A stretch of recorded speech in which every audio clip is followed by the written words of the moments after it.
Hi guys, so this is a video explaining a few tips of installing LED strip lights into your kitchen.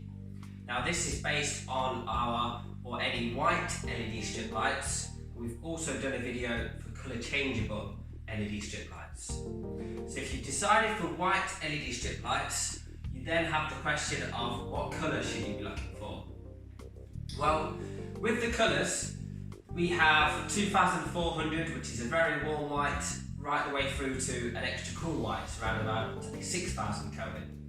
So usually what people would normally go for is they would match whatever lights they have, so whatever halogen light bulbs or LED light bulbs colour they have, they usually have the LED strip lights the same colour. So if they are a warm white 3000 or a cool white 6000 Kelvin, then usually the LED strips match them. It does not always have to be the case. If you prefer to have a different colour, you can, but that is usually the strips would match the bulbs. If you do not know whether if you like warm or cool white, or you're even interested in changing your bulbs, then a very safe option is 4000 Kelvin. That does not have a blue tint, it does not have a warm tint, it is a very neutral white, also called daylight white. That is such a great white, it has become so popular. I'd have to say over 50 or 60% of our orders offer 4000 Kelvin neutral white. Then you have to decide where could you use the LED strips. So there are usually a few options. You either have the plinth lighting, you either have under cabinet lighting, you have above cabinet lighting, you have under a kitchen island, and you can also have in different areas like behind TVs or combings. We will just base this video on the four areas of plinth, under counter, above cabinet and the island. So for plinth lighting, this should be a halo glow, there should be a low light level.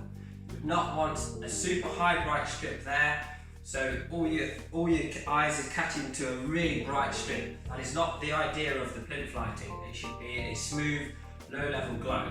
So for plinth lighting, you'd go with our 5 watts per meter type. So that is around a maximum of 500 lumens. It can be less depending on what white you choose. It's also known as 4.8 watts per meter if you purchase this elsewhere. So it is a 5 watts per meter for plinth lighting, and that is usually on a non-dimmable. So it's just usually switched, that's cost effective, gives a great glow around the bottom there.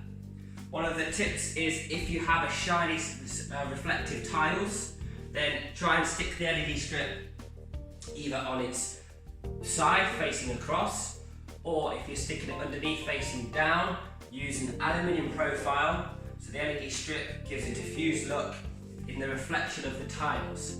Because if you do not use an LED extrusion, you can see in the tiles like a mirror effect. You can actually see all of the LED strips, all of the cabling, all of the individual dots. So that is a tip for plinth lighting. So under cabinet lighting, then this is down to preference, but this can either be feature lighting, so you'd go with a 5 watts per meter for a low level feature, but a lot of customers also like this to be working light. So in that case, you'd go for a 10 watts or a 15 watts per meter. So that would give you bright working lights all under the cabinets here. And then lastly, above the cabinets, you would, again, this is for feature lighting. So again, you wouldn't want this to be super bright. So usually that is a 5 watts per meter. Or if you're looking, you could have this as a lighting where you turn off your down lights and you have the glow as ambient lighting. In that case, you'd go for a 10 watts per meter, and you'd also have the option of dimmable. So with any strips, you can have them dimmable. Usually the 5 watts you wouldn't bother dimming. It isn't usually worth the added cost. Usually 5 watts is just low level, cost effective lighting. If you were to have a 15 watts and a 10 watts per meter, then you would usually have the option of dimming as an option as well. Under the island, this you'd usually have around a 10 watts per meter. That is about between 8 and 1000 lumens per meter. That will give a complete wash top to bottom lighting. Or if you're just looking for a glow, you would go for a 5 watts per meter. So in all of these areas, you wouldn't be going up to the 20 watts per meter or 24 watts per meter. That would be giving just far too much light. So as a general rule, our LED strips that we offer, and they can be similar to other suppliers out there, you should check the Lumens. We have a 5, 10, 15, which is also now 12 watts per meter. So you have a 5, 10, 12, 20 and 24 watts. And they go up roughly in 500, 1000, 1500, 2000, 2500 lumens per meter. And you never really need above 1500 lumens. So for low level it would be 500 lumens a meter. For high level with the option of dimming, you probably have 1000 lumens per meter.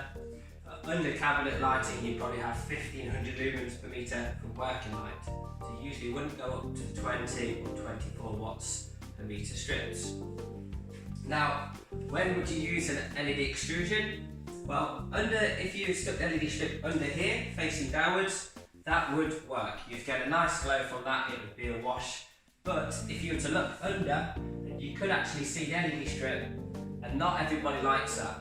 So, because there is no lip here to hide your eye view from the LED strip, then the option is you could have an aluminium profile.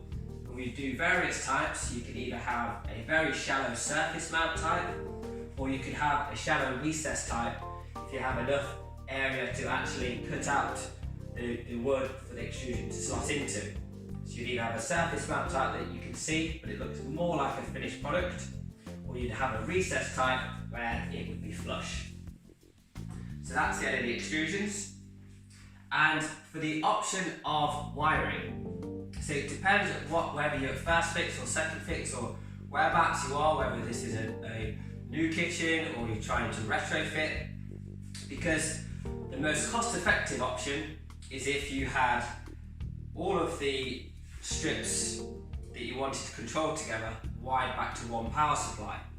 So what I mean by that is, say if you decide that you'd like to have the plinth lighting and the above cabinet lighting switched on and off together, then you could have a power supply up in the above the cabinet, or it could be in the ceiling, or it could be in a cupboard, and you'd actually take a cable from the LED strip up back to the power supply, and you take a cable from that LED strip back to this power supply.